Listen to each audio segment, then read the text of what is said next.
Mrs. Rachel Lynde was sitting at her kitchen window, knitting a quilt, just as she had been sitting one evening several years previously when Matthew Cuthbert had driven down over the hill with what Mrs. Rachel called his imported orphan. But that had been in springtime, and this was late autumn, and all the woods were leafless and the fields sere and brown. The sun was just setting with a great deal of purple and golden pomp behind the dark woods west of Avonlea when a buggy drawn by a comfortable brown nag came down the hill. Mrs. Rachel peered at it eagerly. "There's Marilla getting home from the funeral," she said to her husband, who was lying on the kitchen lounge. Thomas Lynde lay more on the lounge nowadays than he had been used to do, but Mrs. Rachel, who was so sharp at noticing anything beyond her own household, had not as yet noticed this. "And she's got the twins with her. Yes, there's Davy leaning over the dashboard grabbing at the pony's tail and Marilla jerking him back. Dora sitting up on the seat as prim as you please. She always looks as if she'd just been starched and ironed. Well, poor Marilla is going to have her hands full this winter, and no mistake. Still, I don't see that she could do anything less than take them, under the circumstances, and she'll have Anne to help her. Anne's tickled to death over the whole business, and she has a real knacky way with children, I must say. Dear me, it doesn't seem a day since poor Matthew brought Anne herself home and everybody laughed at the idea of Marilla bringing up a child. And now she has adopted twins. You're never safe from being surprised till you're dead." The fat pony jogged over the bridge in Lynn's Hollow and along the Green Gables lane. Marilla's face was rather grim. It was 10 miles from East Grafton and Davy Keith seemed to be possessed with a passion for perpetual motion. It was beyond Marilla's power to make him sit still, and she had been in an agony the whole way lest he fall over the back of the wagon and break his neck, or tumble over the dashboard under the pony's heels. In despair, she finally threatened to whip him soundly when she got him home. Whereupon Davy climbed into her lap, regardless of the reins, flung his chubby arms about her neck and gave her a bear-like hug. "I don't believe you mean it," he said, smacking her wrinkled cheek affectionately. "You don't look like a lady who'd whip a little boy just 'cause he couldn't keep still. Didn't you find it awful hard to keep still when you was only as old as me?" "No, I always kept still when I was told," said Marilla, trying to speak sternly, albeit she felt her heart waxing soft within her under Davy's impulsive caresses. "Well, I s'pose that was 'cause you was a girl," said Davy, squirming back to his place after another hug. "You was a girl once, I s'pose, though it's awful funny to think of it. Dora can sit still, but there ain't much fun in it _I don't think. Seems to me it must be slow to be a girl. Here, Dora, let me liven you up a bit." Davy's method of livening up was to grasp Dora's curls in his fingers and give them a tug. Dora shrieked and then cried.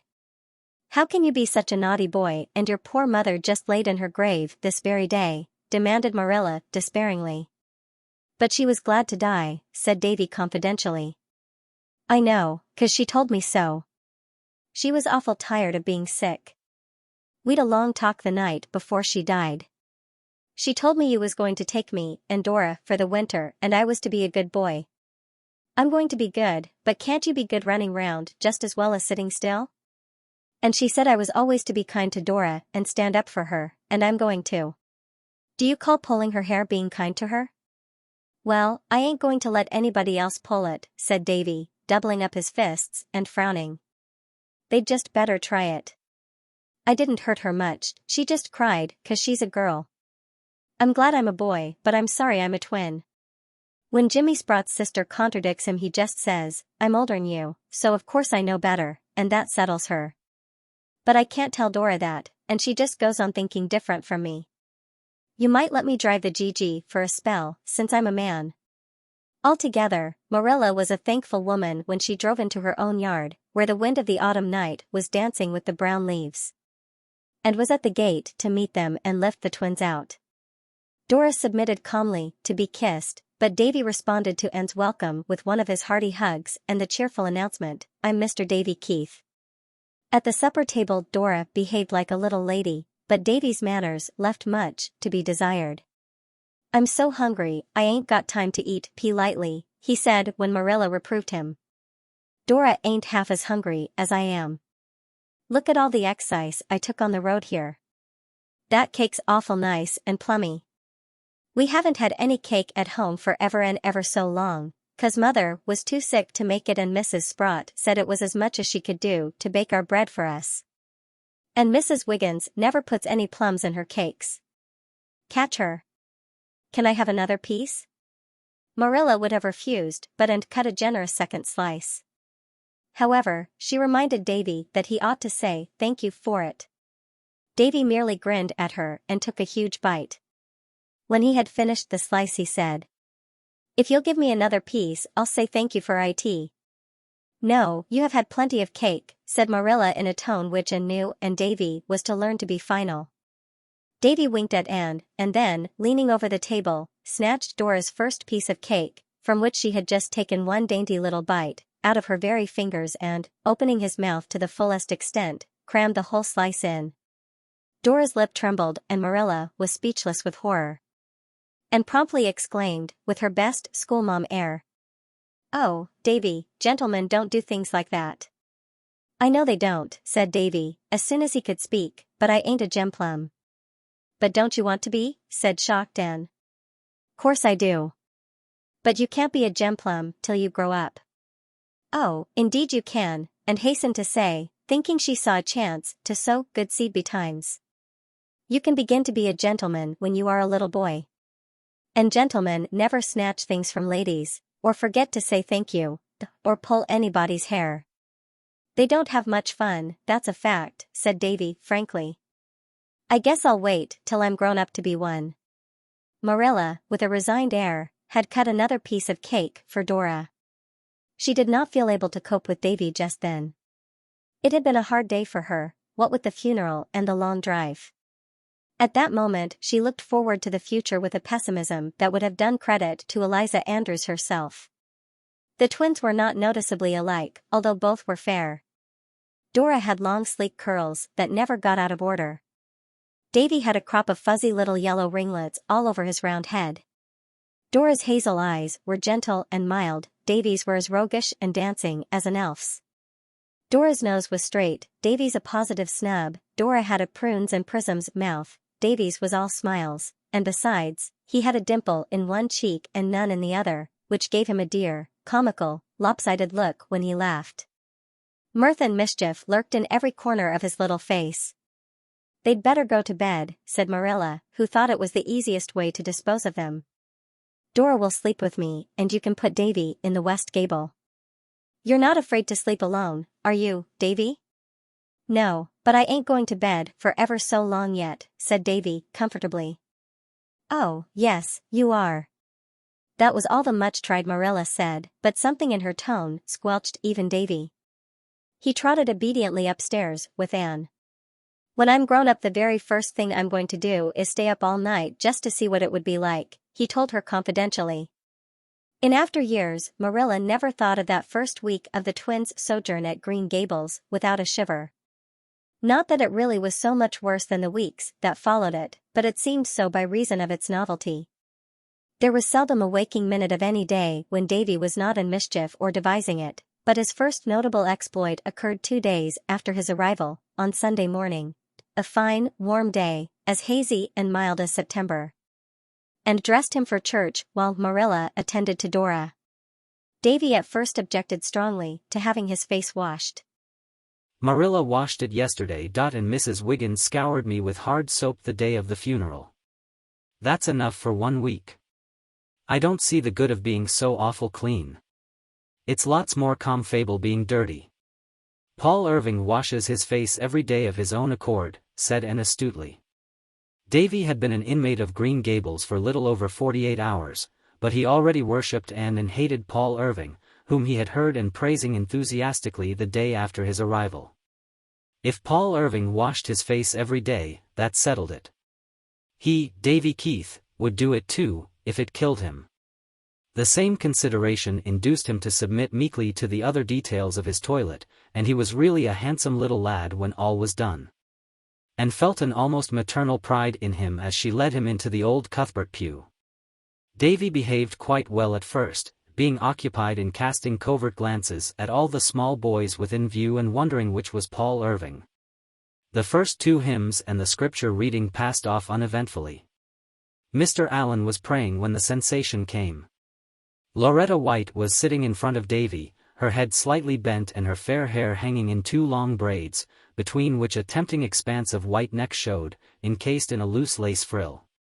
Loretta was a fat, placid-looking child of 8, who had conducted herself irreproachably in church from the very first day her mother carried her there, an infant of 6 months. Davy thrust his hand into his pocket and produced, a caterpillar, a furry, squirming caterpillar.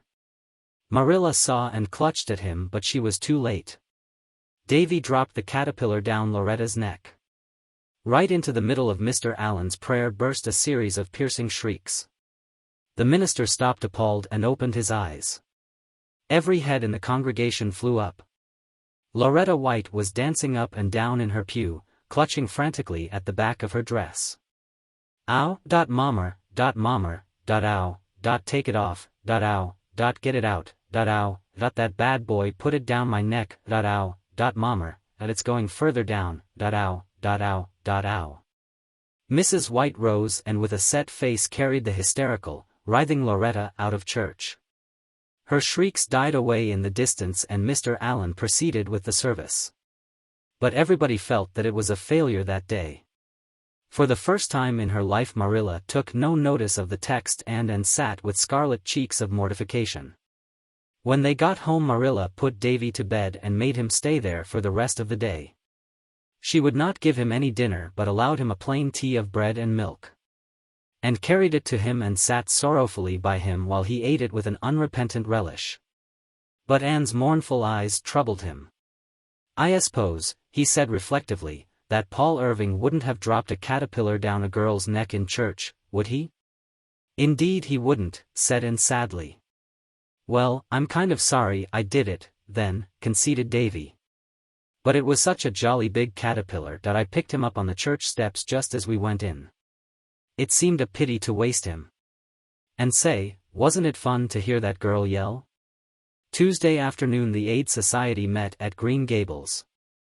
And hurried home from school, for she knew that Marilla would need all the assistance she could give. Dora, neat and proper, in her nicely starched white dress and black sash, was sitting with the members of the Aid in the parlor, speaking demurely when spoken to, keeping silence when not, and in every way comporting herself as a model child.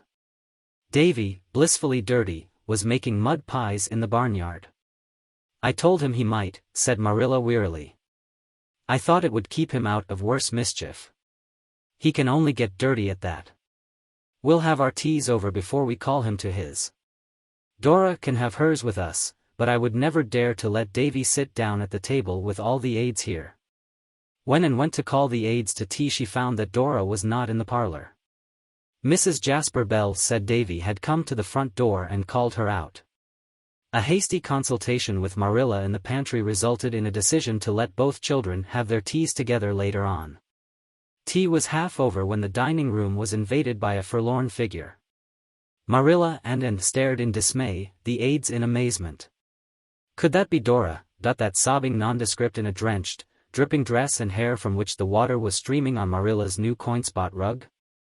Dora, what has happened to you? Cried Anne, with a guilty glance at Mrs. Jasper Bell, whose family was said to be the only one in the world in which accidents never occurred. Davy made me walk the pigpen fence, wailed Dora. I didn't want to, but he called me a fraid cat. And I fell off into the pigpen and my dress got all dirty and the pig runned right over me. My dress was just awful, but Davy said if I'd stand under the pump he'd wash it clean, and I did, and he pumped water all over me, but my dress ain't a bit cleaner and my pretty sash and shoes is all spoiled. And did the honors of the table alone for the rest of the meal while Marilla went upstairs and redressed Dora in her old clothes. Davy was caught and sent to bed without any supper. And went to his room at twilight and talked to him seriously, a method in which she had great faith, not altogether unjustified by results. She told him she felt very badly over his conduct. I feel sorry now myself, admitted Davy, but the trouble is I never feel sorry for doing things till after I've did them. Dora wouldn't help me make pies, 'cause she was afraid of messing her clothes and that made me hopping mad. I suppose Paul Irving wouldn't have made his sister walk a pigpen fence if he knew she'd fall in? No, he would never dream of such a thing. Paul is a perfect little gentleman. Davy screwed his eyes tight shut and seemed to meditate on this for a time. Then he crawled up and put his arms about Anne's neck, snuggling his flushed little face down on her shoulder. "And, don't you like me a little bit, even if I ain't a good boy like Paul?" "Indeed I do," said Anne sincerely. Somehow, it was impossible to help liking Davy. "But I'd like you better still if you weren't so naughty." I did something else today," went on Davy in a muffled voice. "I'm sorry now, but I'm awful scared to tell you." "You won't be very cross, will you? And you won't tell Marilla, will you?" "I don't know, Davy. Perhaps I ought to tell her. But I think I can promise you I won't if you promise me that you will never do it again, whatever it is." "No, I never will. Anyhow, it's not likely I'd find any more of them this year. I found this one on the cellar steps." "Davy, what is it you've done?" "I put a toad in Marilla's bed. You can go and take it out if you like." "But say, Anne, wouldn't it be fun to leave it there?" "Davy Keith." And sprang from Davy's clinging arms and flew across the hall to Marilla's room. The bed was slightly rumpled. She threw back the blankets in nervous haste, and there in very truth was the toad, blinking at her from under a pillow.